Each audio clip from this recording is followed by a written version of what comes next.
Welcome to the podcast where relationships, confidence, and determination all converge into an amazing, heartfelt experience. This is Speaking from the Heart. Welcome back to episode number 83 of Speaking from the Heart. And do you hear my voice? How about your voice? Can I hear you? Is this thing on? I know that we have been through the ringer, especially the last few years, for my folks that have navigated the COVID-19 pandemic, especially in making sure that when we're on Zoom, Teams, or any other type of video conferencing platform, that we unmute ourselves so that we can hear what you have to say. I've been the victim of that, especially when I worked at the Department of Labor and Industry here in the state of Pennsylvania.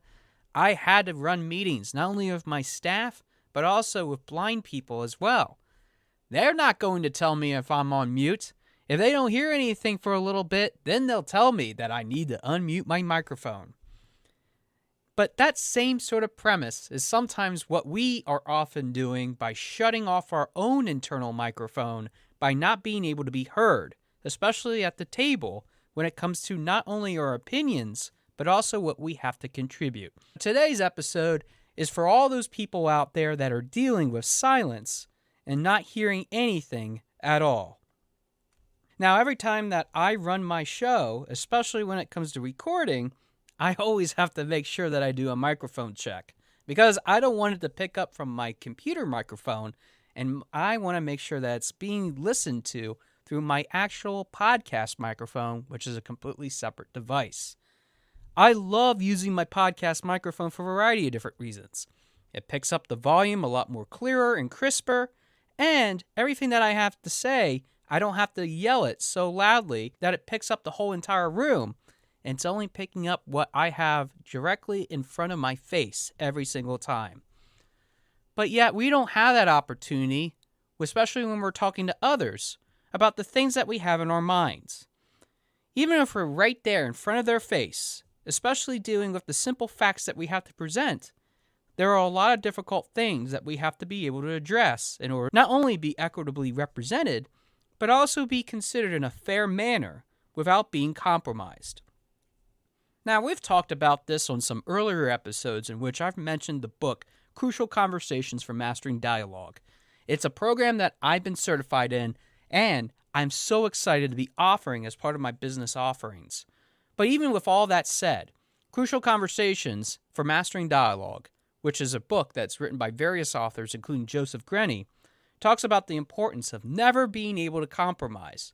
Because when you compromise, you're selling yourself and your position short in the overall things that you have to address. Now, in that context, we're talking about conversations that are high stakes and the emotions are running high, and you want to have a desired outcome that reaches both parties. You might not be reaching a conversation of that magnitude, but really just talking about the day-to-day for that matter.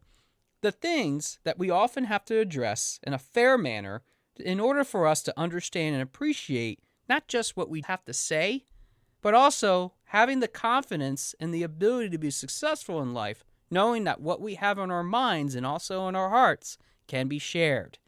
It essentially becomes a conversation of being not only authentic, but also having a voice to be heard at the negotiation table. Negotiation table, you say? Josh, this isn't a business transaction, this is just my personal life. Well, there might be some interaction between both of those aspects of life if you really think about the bigger scheme of things. Everything that we say and do always has some sort of vested interest in what we're trying to present. Whether that's looking at the different types of things that we're trying to achieve, let alone the different types of outcomes that we want to have as a result of working on ourselves and other aspects of our lives.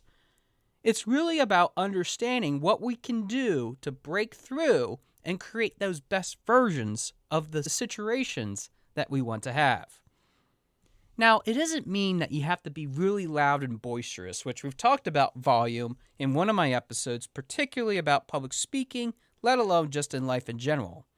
But I'm not just talking about using your volume.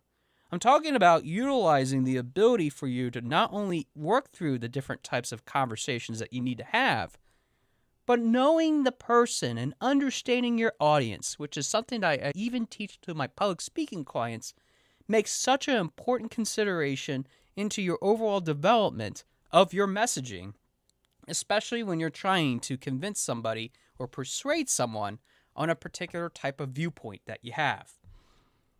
I know that for many of us, it becomes so difficult, and we might want to just throw our hands up and walk away because just having that level of quote-unquote confrontation might be very tough for us to be able to handle.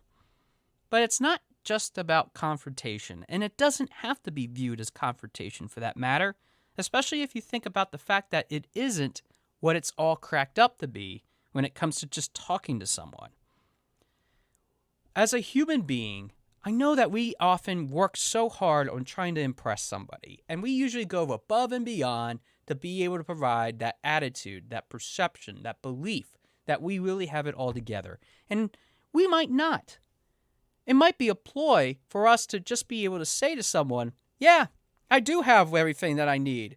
Is there something else that you need from me because I have everything to give?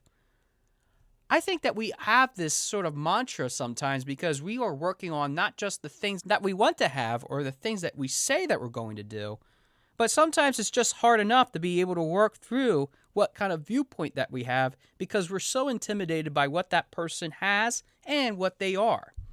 But if you think about it, they're just as human as you and I. Think about it this way. The politics or even the celebrities that we often have as admiration for are all human beings. Well, maybe some of them. But I digress.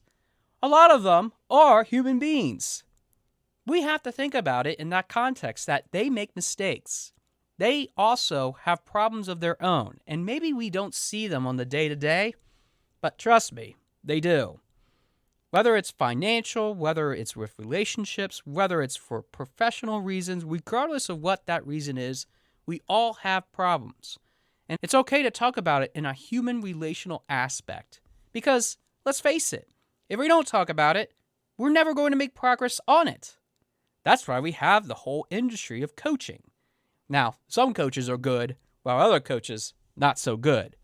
But I'm not saying that you have to be perfect and you need to be better as a whole to be able to understand that sometimes people have their own emotional baggage, their own sort of situation in which they are working through in order to address all the different types of situations as a whole that they have going on. Now, with that said, why is that so important in being able to get my voice heard? If you're able to spend a little bit of time knowing that that person's a human being and they're also struggling with all those issues, you can get your voice heard at that table as well. It doesn't mean, though, that you manipulate them, make them feel like they're coerced in talking about that subject, but knowing that you can identify and relate to somebody can be the sweetest, loving language that anybody has ever heard, especially if you're able to talk in the way that they really want to be heard in the first place. I think it is so important to take a big step back at this point and think about the fact that we don't always have to have all the answers. Because when we feel compromised and when we feel that we are not being equally represented and things are not fair, that's exactly why relationships, confidence, and determination all converge into a negative feeling instead of a positive feeling. I know that for many years of my life, I experienced this feeling of dejection, remorse, and sustainment of my voice because I was dealing with not just the things I had internally, but I knew and I felt intimidated by what other people were going through. In other words, when I saw when those people were doing so much better than me, I was not feeling so good about myself.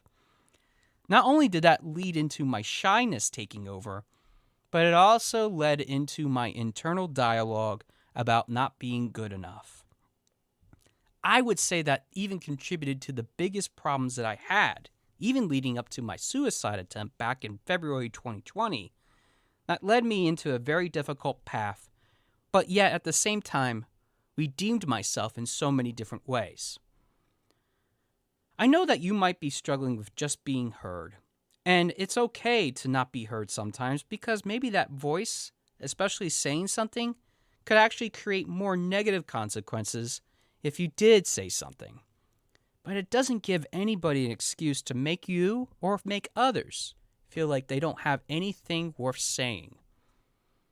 Every single person, and especially in one episode in which I talked about Aristotle in his definition of human beings being political animals or social creatures, if you will, have really made a big impact, not just on the things that we are able to do as a society, but as a whole.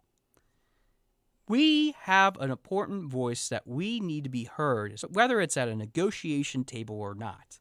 So here's a couple things that I think might be helpful if you still feel intimidated or shy in being able to help yourself or others create that opportunity. And if you are not struggling with this, maybe you know somebody that is. Part of the problem that we often face is just being able to associate with someone else. So my best advice is to be able to take some time intentionally, whether it's grabbing a cup of coffee, whether it's just meeting with them face to face. Just get it off of social media, emails, whatever electronic device that you have. And if at all possible, meet with them in person. If you do have to use technology, turn the camera on. Don't be afraid to see and react to the body language that each of you present. Body language, especially in public speaking, tells a huge story about not only what you're trying to convey, but also what you're sharing with your audience. And people feed off of that body language if it's appropriately accentuated with the message that you're trying to share. This is no different in the real world when it comes to sharing your body language. So turn the camera on, but more importantly, meet face to face. The other thing to consider is that each person has that opportunity to say something. Instead of you always trying to take over the conversation, especially if you are that type of person, take a big step back and enable that other person to be able to share what is on their heart, what's in their mind, but overall in their soul. Because when you spend that time and you create that intentionality, that space for others to share and exchange new thoughts and new ideas, maybe you might have learned something new as opposed to over-talking them or not letting them talk at all. Create the space that allows them to not only exchange, but also provide. And if all those two things fail, I have one more idea that might be of help. Think about the fact that we all are human beings. To be able to associate and identify with each other means that we have to have a personal connection in ways that oftentimes leave us vulnerable. Nowadays, being vulnerable is frowned upon because it allows other people to be attacked. As a matter of fact, every time that I put one of my shows together, I'm just waiting for somebody to use it against me and attack me. And I have been even warned by others that care about me and my well-being to not be so open.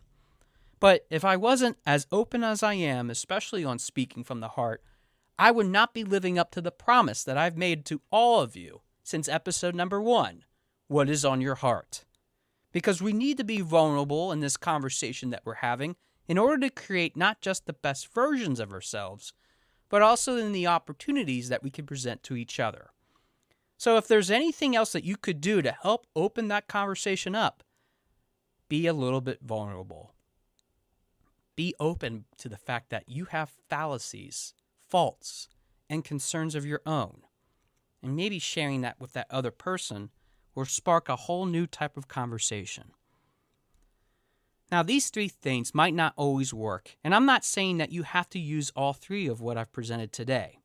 But I think that if you're able to meet face to face and see the body language, if you're able to convey that purpose that you have and give that intentionality of space, but even more importantly than that, just being a little bit vulnerable to what you're trying to share, those 3 aspects could be great stepping stones into the conversations of the future that you might have. And it might take some extra time, above all else, to even have those types of situations play out. But it's all about just being heard. And I know that even more important than ever, in the year 2024, we just want to be heard. There is so much language, so much communication, and we are being lost because we're not being heard for who we are. If we're able to embrace the fact that we want to change and we want to have better opportunities for ourselves to be the best versions overall, we need to dive into this very difficult conversation of being heard. And it means not just for you to be heard, but to have others feel like they're being heard at the same time. Because whether it's at a table or not, whether it's from thousands of miles away, across continents in which maybe time might be a factor to be able to meet, regardless of what you might have going on in your life, whether it's for the social, cultural, political, whatever nature it is, we all have differences that we can embrace. And those differences are what make us all unique. And at one time in our lives, especially in the United States, we used to value that so much. I know that there are some wonderfully good people listening to this episode today already trying to think about it. And if you're not that type of person, start thinking about how you can change or flip the conversation. Because it isn't just about getting your point across in any way possible. It's about being able to contribute to that overall confidence, that overall success, not just in your life, but in other people's lives as well. If you empower yourself to create that space, I guarantee you that not only will you have the riches of the world, not only will you be rich yourself, but you will enrich so many people to be able to start their own journeys today. Not only to become the best version, not only to form relationships, gain confidence, and be determined to keep moving forward, but they'll be able to find their speaking voice. Thanks for listening to episode number 83 of Speaking from the Heart, and I look forward to hearing from your heart very soon. Thanks for listening. For more information about our podcast and future shows, search for Speaking from the Heart to subscribe and be notified wherever you listen to your podcasts. Visit us at www.yourspeakingvoice.biz for more information about potential services that can help you create the best version of yourself. See you next time.